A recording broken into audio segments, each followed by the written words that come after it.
Rafael Bermosa Vlogs Berv is not connected with any famous vloggers. Example, Kong TV, V Cortez, Veen, Boss Kang, Pat Velasquez, and etc. This is not promotion or affiliation, and this video is featuring unreleased vlog purposes, and many more video in my vlog content, so that's all in time.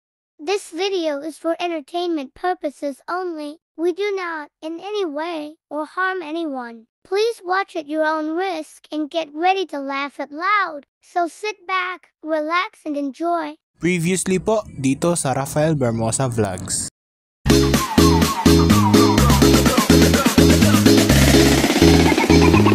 DJ Bonbon Winnie.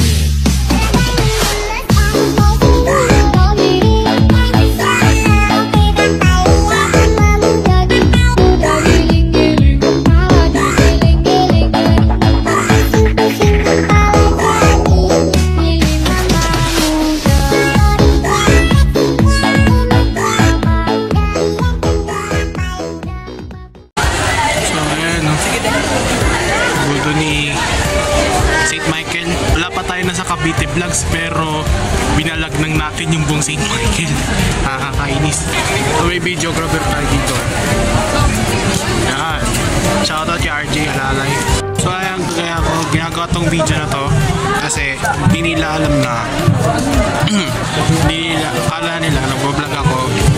Yung pala, gagawa ako ng montage for short video dahil short vlog gagawin ko so yun lang ang info natin for today's video. Pamala ang revolusyonaryo ng Bacoor, Cavite. Historical.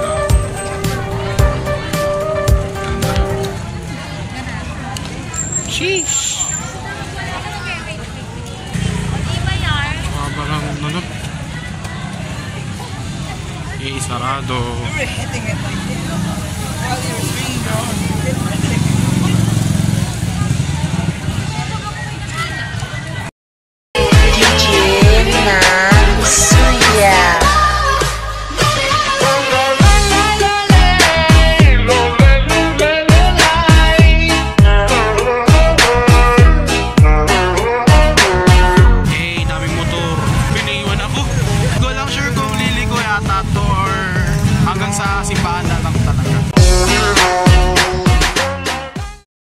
Pero bago tayo magpatuloy sa ating video, intro muna tayo for this week.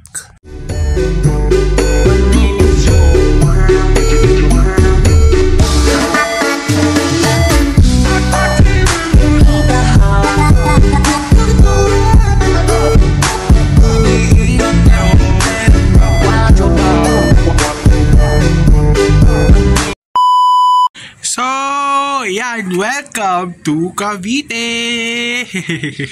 Sorry, sinabi ko na eh. So, time check lang natin guys. Time check is 3:11 PM ngayon. So, what's up sa inyo mga lords at papatuloy natin ang ating episode natin for today's video ay ang Unreleased 4 na kung saan ay sinicelebrate na ulit natin ang Flores de Mayo 2023. At itong part 2 na to ay pinakamagatang Flores de Maria 2023. Ayan, so konting info lang about sa Flores de Maria. Ito ay Catholic tradition na kung saan sinicelebrate natin si Mama Mary at bigyang pag-alala sa atin ni Birhen Maria at ang anak niya si Jesus, na kung saan ay binibigyan basbas siya ng Panginoon. Ayan, so konting info lang so di ko kayo pinispoil masyado. So bali pinutol ko muna yung video na yun kasi sobrang busy pa ako noon. Hindi na kinaya ng cellphone ko. Actually marami pa siyang storage pero hindi ko na talaga kinaya yung pag-edit, kaya pinutol ko muna siya. So ayan, bagong look na naman may kakaahit lang natin at may book na naman tayo. So actually ganito pa rin suot ko hindi naman kayo virtual, diba? Ganito pa rin yung suot ko na. Ito na nga, wag na natin patatagalin to. Ayan, so after ng video na to ay may pa-shoutout tayo ngayon. So abang-abangan na lang natin. Ito na, ang continuation ng Unreleased number 4. Ito ang Flores de Mayo 2023 Part 2. Ayan, ang entitled Flores de Maria 2023. Kung nabitin kayo, eto na. Start na natin ang vlogging natin in 3, 2, 1. Pero bago yan, balikan na natin ang mga unang aktibidad at unang event natin ngayon into this video.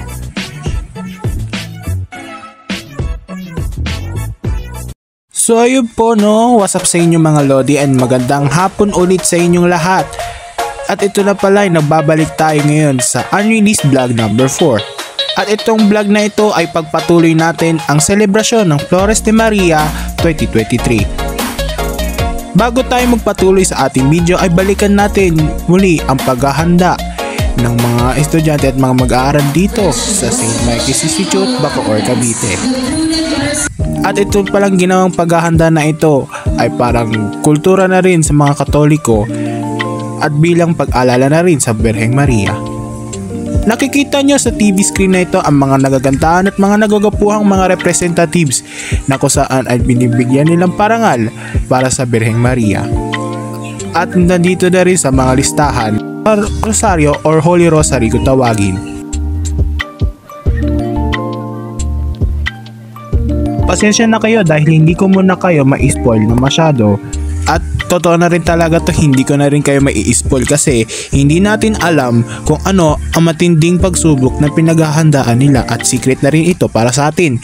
At saka parang ayoko na rin na mai-name drop sila or ayoko din sila malik kung tawagin. Maririnig nyo naman ang pangalan nila sa pamamagitan ng shoutout sa kahuli-huli ang video na ito. Matapos ang pagkilala sa mga representatives at ilang mga paghahandang mga ginagawa sa school, ay tuluyan na ito nagumpisa ang parada. Ang una natin madadaanan ay ang simbahan ng San Miguel Arcangel na matatagpuan dito sa poblasyon Bacoor, Cavite. Dahil dito sa part na ito ay hindi ko muna hinawakan maigi ang aking cellphone at nilalayo ko kasi may kandila kasi akong hawak na sa baba eh. Pero nakuhanan ko ito na maayos pero pa isa-isa lang at nagpatuloy pa kami ito sa paglalakad. Ang susunod naman na madadaanan natin sa paradahan ay sa parada pala ay ang Bacoor Parochial School. Located lang ito sa poblasyon Bacoor City, Cavite. Kaya ako ginagawa tong video na to kasi hindi nila alam na akala nila nag-vlog ako. Yung pala, gagawa ako ng montage for short video dahil short vlog gagawin ko sa so yun lang ang info natin for today's video. Ang susunod naman na pupuntahan natin ng dahil sa Aberia at dahil masyadong pinahuli ang mga representatives ng mga anghel ay kami na tumulak papuntang Barangay Digman.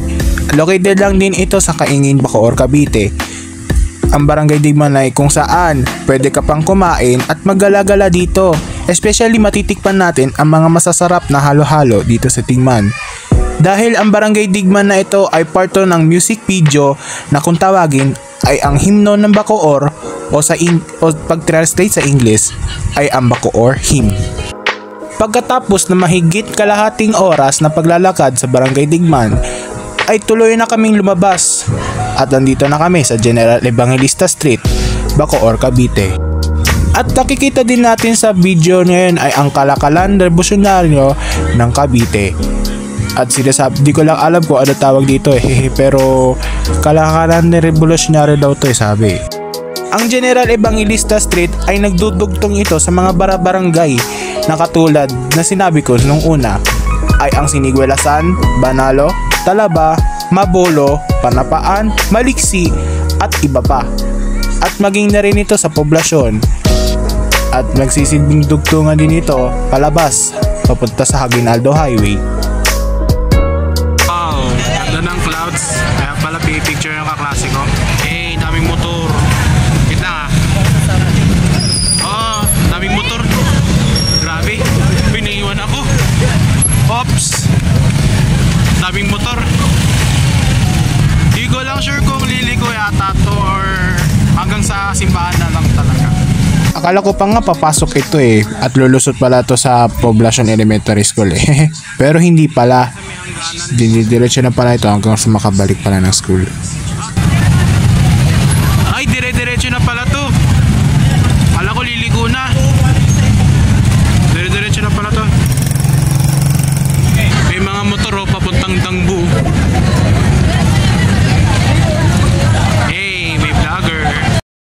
dahil ako ho ay ihing-ihi na at hindi ko na matiis, montage na naman ulit tayo. Montage ulit in 3, 2, 1.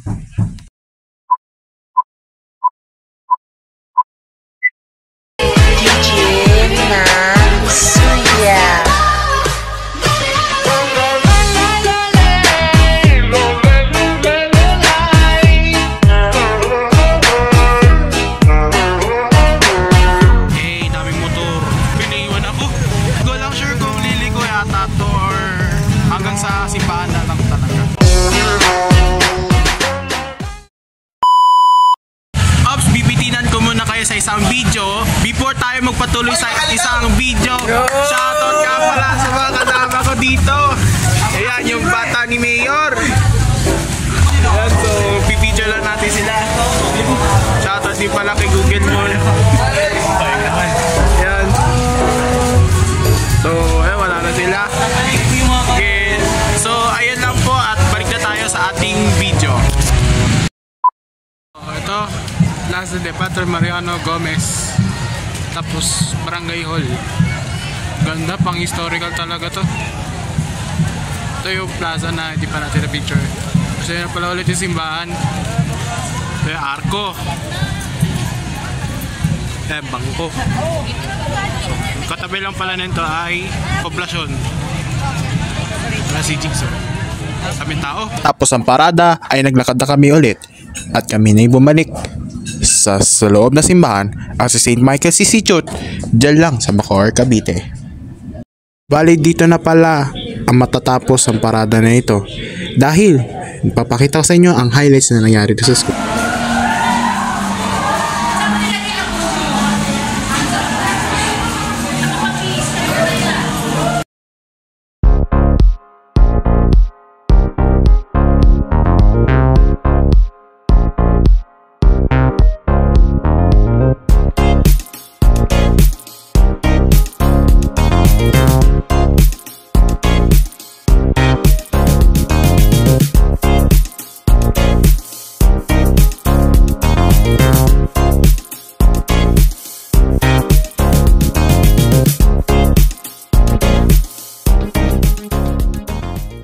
At ayun na nga, tuloy na natin natapos ang parada na ito at nandito ulit kami sa school. Ang pangatlong event na pala ito ay after ng Flores de Maria ay tinatawag din pala itong flower offering na kung saan ay pagtanggap ng bulaklak para sa pag-alala kay Birheng Maria. At dahil hindi ko rin na video to, pero may video na rin ako na may sayaw sa stage. At ito, panoorin natin lahat.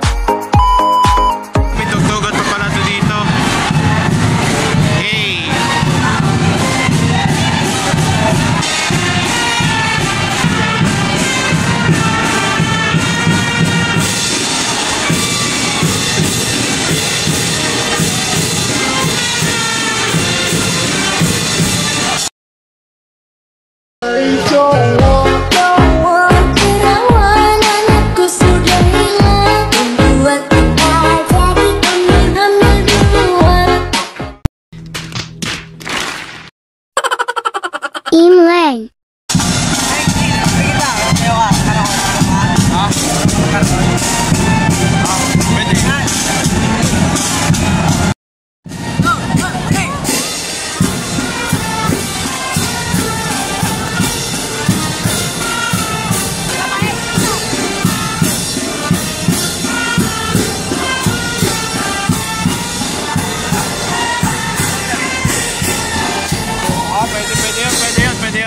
Pwede yun. Tapos na. Ito nga wala guys. Sa ating ginanap na Flores de Maria. Ngayon po ay At ayan na nga at natapos na natin ang Flores de Maria at Flores de Mayo dito sa taong 2023. I hope na sana ma-enjoy nyo itong pinapanood ko sa inyong video at vlog ko rin na pala ito ngayong ad-release 4. So ayan, dyan na natin nagtatapos ang eksenang ito. Bago tayo magtapos sa ating video, may sasabihin akong konting information about sa Flores de Mayo. At shoutout na din pala ulit sa Grade 11 STEM 4 na na-feature ko sila sa TV natin.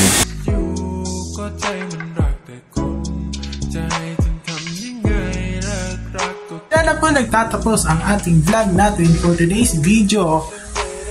May konting information na naman about sa Flores de Mayo 2023. Ay, naka 0.5 tayo guys. Ganda ng angle, oh.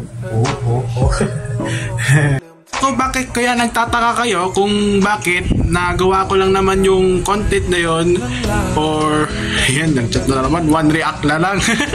Ayan naman, kung bakit nagtataka kayo kung bakit ko lang naman nagawa, or sabihin na naman natin na bakit natin nagawa ng mga vloggers natin about sa content. Kasi meron naman talaga nilang Flores de Mayo vlogs na kung saan kino-content nila ang mga parada nila about sa Flores de Mayo 2023, kasi nag-search ako sa YouTube na about sa Flores de Mayo 2023. Shoutout po Flores de Mayo 2023. Ayan, so at saka Flores de Maria 2023. Kung bakit nagtataka kayo, kasi meron talaga nilang ginagawang content ng YouTube ang Flores de Mayo sa mga ibang vloggers, hindi sa mga sikat na vloggers.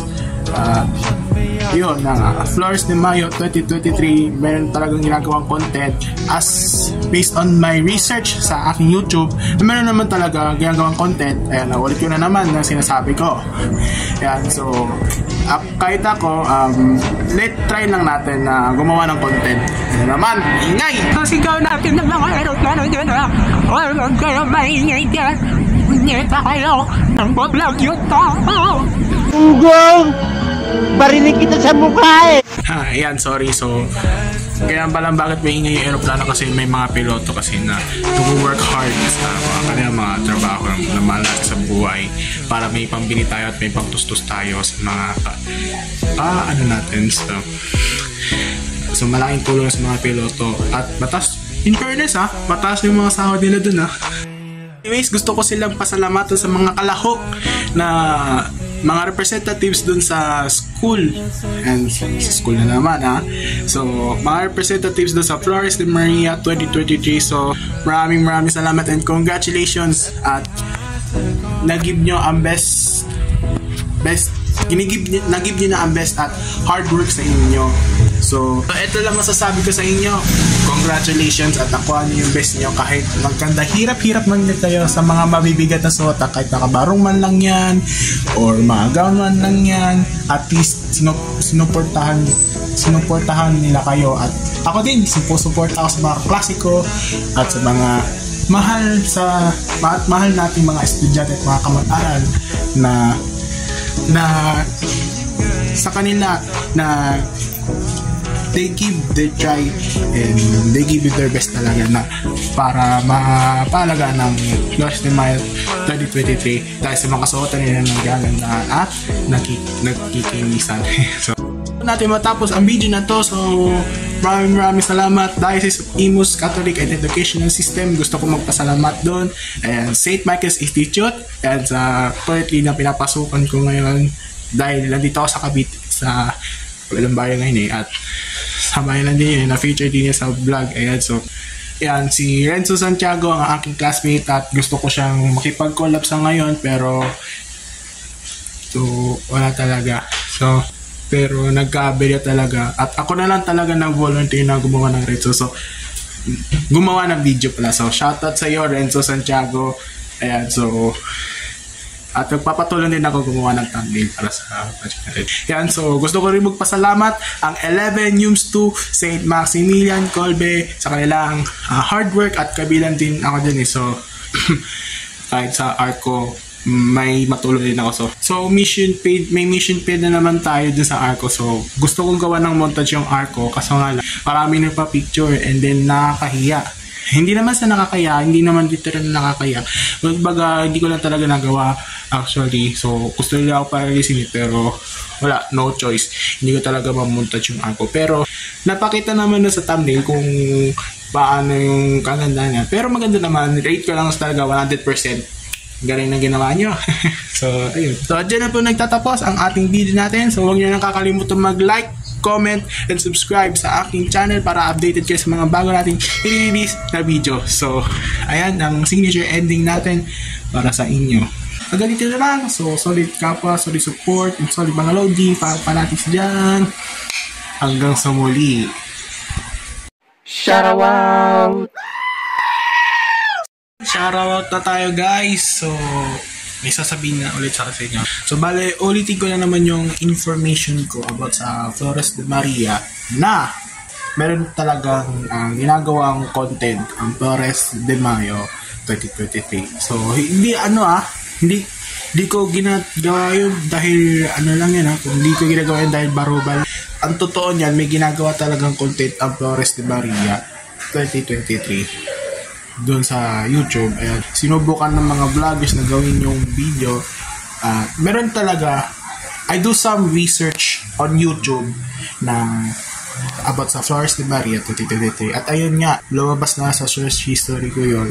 So, sa TV ko pa yung sinerch kung hindi ako magkakamali. So, ayan lang ang konting information ko lang na meron talaga ginagawang content ang Flores de Mayo at saka Flores de Maria 2023.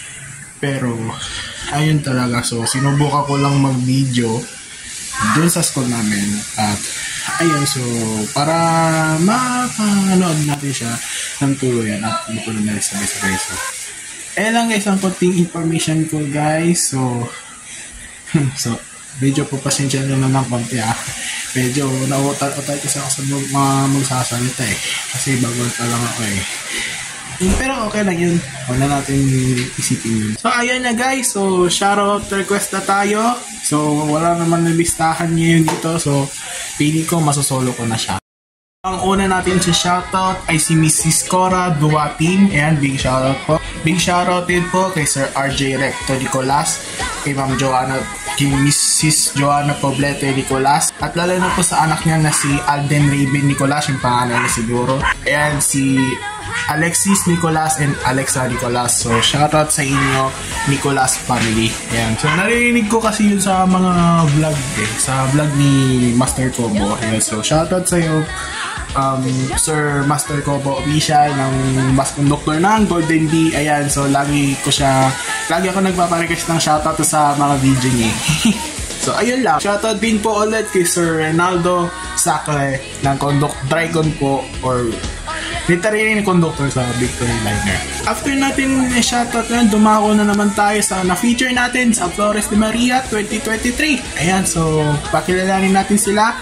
So, big shoutout nga pala kay Charles Esquivel, Jaisel Joyce Abadilla, ayan, ng mga 11 STEM students. Ulitin ko lang kalimutan ko sabihin yung section Charles Esquivel ng Grade 11 STEM 3, Jason Joyce Abadilla ng Grade 11 STEM 2, Rosabel Mariano ng Grade 11 STEM 3. Ayan, so Kuya Leandro De Guzman ng Grade 12 UMS 2. Ayan, si Ate Monica Ray Tanyakin, Ate Q from UMS 2 pala. Nagkamali ako, ulit. Ito talaga ang Grade 11. Ayan. Big shoutout din po kay Maria Lizelle Gorobat ng Grade 11 UMS 1. So, Don Peter John Paul Torrijos ng Grade 11 UMS 1. Ayan, so hindi nila natin patatagayin to. Maghiyaw na kayo, St. Maximilian Colbe. Ayan, so shoutout nga pala kay Denise Clarissa Jean Reyes ng Grade 11 UMS 2. And then kay Francis Jeffrey Sales ng Grade 11 UMS 2. Shoutout sa iyo. Ayan lang yung feature natin sa video. Shoutout ko din pala sa mga add-ons na na-feature din sa video. Ay wala iba kundi si Annie Galido and Irish Nicole Nueva. And follow up ko na rin si Jason Manik Tendencia ng Grade 11 UMS 2. Yan.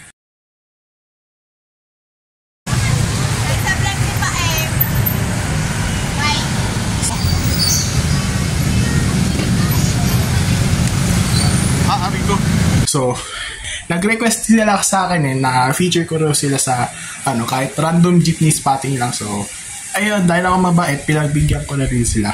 So, konting lang yan. So, big shoutout din po sa comment na basa ko. Big shoutout din po kay Bike Tayo 7055. Ayan, so shoutout sa'yo. Big shoutout din kay Jerome Bilig Barrientos. Ayan, si Jerome Ballesteros. Shoutout sa'yo. Shoutout din kay Nair Limuel Bakwit. Ayan, so shoutout sa'yo. Shoutout din po pala kay Kuya David Galang. Shoutout din po. Shoutout kay Alvin James Ramos at ang dump account niya si AJ Sadboy sa gabi. Shoutout sa'yo. Jelaine Nicole Javier, shoutout sa'yo.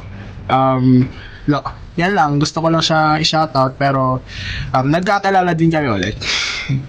Shoutout din pala kay Gian, Benedict Burgos, Rod Caleb Polito, and Miguel Sinchonko. Shoutout din pala sa kapatid ni Miguel na si Gabriel Sinchonko ng 11 Gas 1. So, di siya 11, grade 12 pala. Shoutout din pala kay Kier Kabakungan, Lance Pamaran, at si Ezekiel Señeres ng grade 11 yung Swan. Ayan, so shoutout sa'yo. Shoutout din pala kay OJ Flores ng grade 11 Yums 2. Nakaklase ko din yun si OJ. Shoutout din pala kay Jameson Nash Villena, Wayne Ibasco, Wally Gibara, Jaren Dusaban, and sa mga F4 dyan from grade 11 Yums 2. Ayan, so shoutout pala kay Alexander Gugelmon ng grade 11 STEM 3, Brian Tumbaga ng grade 11 ABM 2, tsaka si Hubert Makwana ng grade 11 ABM2. Shoutout din kay Kevin Arispe ng grade 11 ICT. Tsaka si Riosa ng ICT. Yan, magkaklase sila yan eh. So may nakalimutan pala sabihin, hindi ko na makalimutan. Shoutout yan din pala kay Ryan Joseph Alari ng grade 11 STEM 2. Yun na feature natin sa video.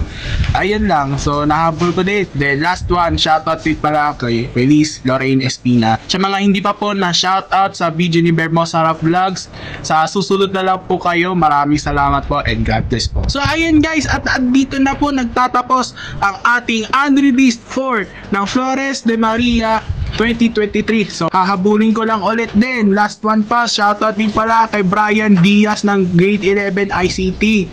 Ayan, so ulitin ko lang sa mga hindi pa po nag-shoutout sa Bermosa Rap Vlogs. So susunod na lang po ulit. Maraming salamat. Para sa mga bago namin i-release na videos, huwag niyo nakakalimutan mag-like, comment, and pindutin niyo lang ang subscribe button sa notification bell para update na rin kayo sa mga bago namin i-release na videos. So hanggang dito na lang, signing off muna ulit, at may abangan na naman tayong video collaboration. Ayan, so stay tuned lang guys. So hanggang dito na lang tayo guys. Wait lang, hanggang dito na lang ang ating video. So solid support, solid kapwa fanatics, solid sa kapwa, solid mga lodi. Hanggang sa muli.